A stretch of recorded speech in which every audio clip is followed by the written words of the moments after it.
Oi, sou o Paulo e eu vim apresentar o nosso integrado de Java da GS 2026. Para o nosso projeto, a gente decidiu adotar uma arquitetura de microserviços baseada em dois serviços principais, que são o serviço de autenticação e o serviço de operação.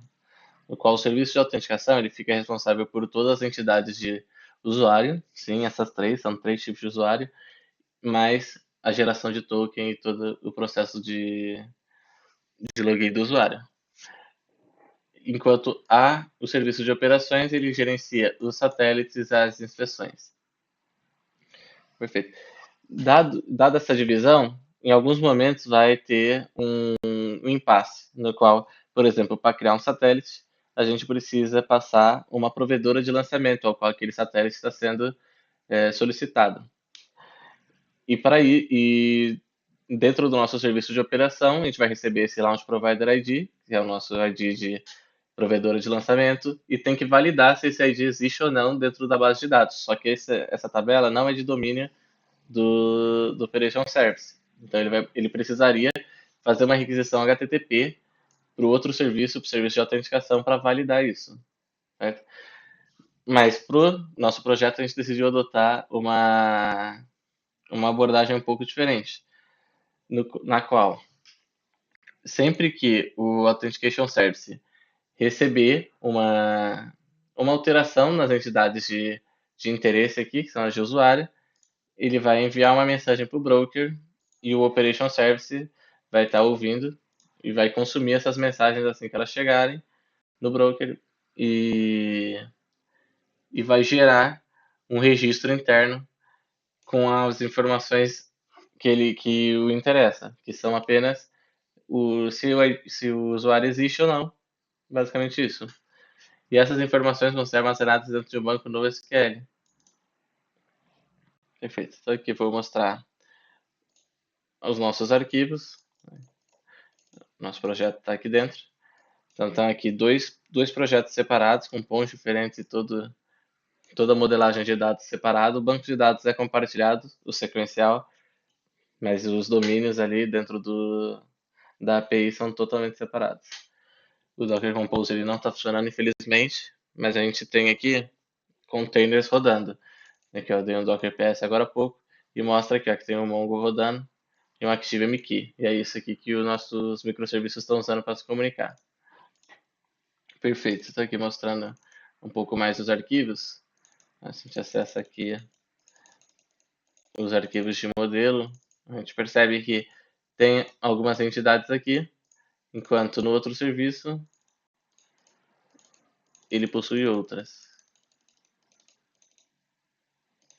Aqui, ó. São entidades diferentes. Perfeito, então aqui o nosso serviço eles já estão rodando. Está aqui rodando os dois serviços. E os swaggers estão abertos aqui. Vou iniciar criando um novo usuário aqui. Então, PF, preciso de um CPF para ele.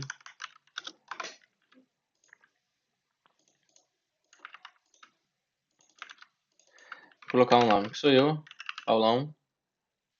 O e-mail, paulão@email.com. Telefone eu vou deixar 100 e senha 2656. Tá bom.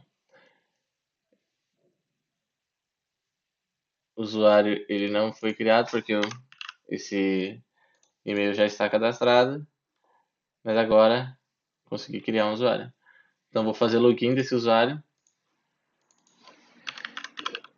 paulão@email.com, e veja que se eu colocar uma senha errada, ele não faz login, obviamente, né? É só para demonstrar. Vou fazer. Aqui a gente recebe o nosso token e a gente já pode usar ele como cabeçalho de autenticação dentro do nosso projeto.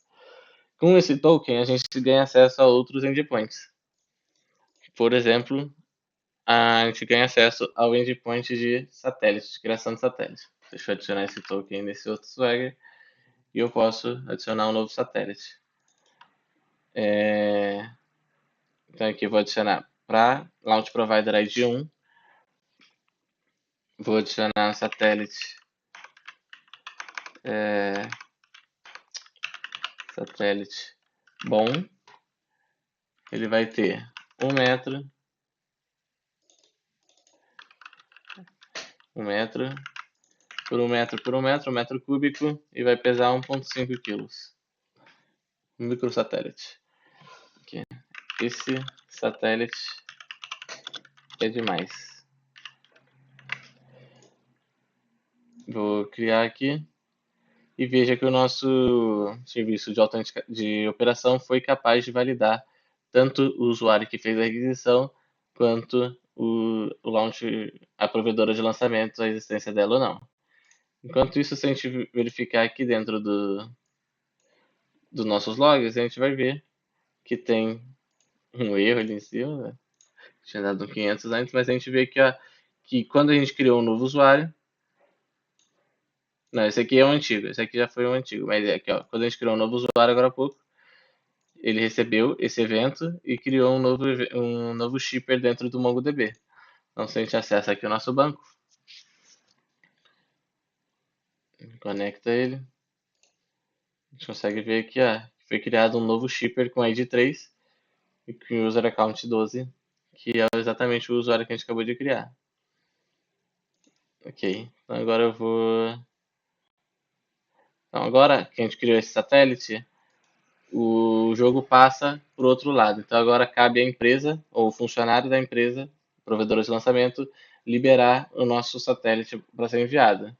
Então aqui ó, tem o Mickey, que ele é funcionário da empresa que eu solicitei o lançamento. Com esse token, e fazer uma autenticação aqui, eu vou poder aprovar esse satélite, que eu me esqueci do ID dele.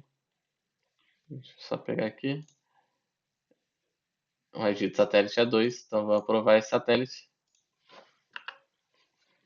True. Vou passar uma prioridade de 3, que é uma prioridade alta. Ele dá 204, ou seja, deu certo. E agora eu posso voltar para o meu usuário. Paulão, meu.com.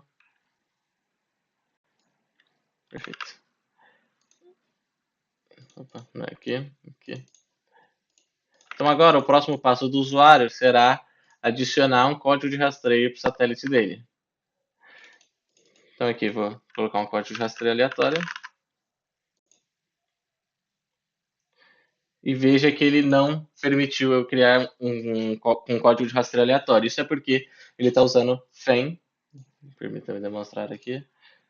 Esse aqui mesmo. Dentro do service satélite. Ele tem aqui o método de adicionar um novo código de rastreio, no qual ele rastreia o satélite, certo? Usando aqui um Feng client, um delivery client, que nada mais é do que um Feng client declarado aqui dentro do nosso serviço, certo? Então o que a gente tem que fazer na verdade seria fazer um envio nos correios, mas aqui tem uma API de simulação para isso. Então aqui eu vou colocar que o tempo para o meu satélite ser enviado dos correios é de 30 segundos e depois o tempo para ele chegar no destino final é de 15 segundos. Vou executar aqui, eu já vou sair correndo para cadastrar lá para a gente poder ver esse status avançando. Aí 204, ou seja, a gente conseguiu ter adicionar o código de rastreio. E agora eu vou aqui pegar a nossa autenticação. Não sei se é esse token que está aqui, mas não vai ser. E aqui, quando eu recuperar... Opa, é aqui na verdade. Quando eu recuperar os dados do satélite, ele deve me trazer. Ele está em trânsito, acabei demorando muito, não consegui pegar ele antes de ser enviado. Ele está em trânsito e em alguns segundos, se eu atualizar aqui, ele vai consultar novamente usando o Fan Client, ainda não. Vai atualizar novamente e dizer que ele chegou na estação.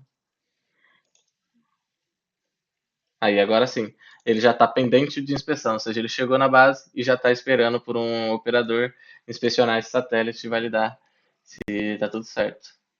Então aqui, só para demonstrar que houve a persistência de dados em banco SQL, fazer aqui um select dentro do shipper.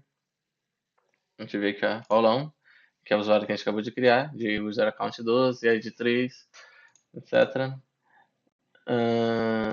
Tem aqui o satélite também. Aqui, ó, satélite bom, 1 metro cúbico. Deixa eu ver se eu esqueci de alguma coisa. Acho que era mais isso. É isso, obrigado por assistir até aqui. Falou.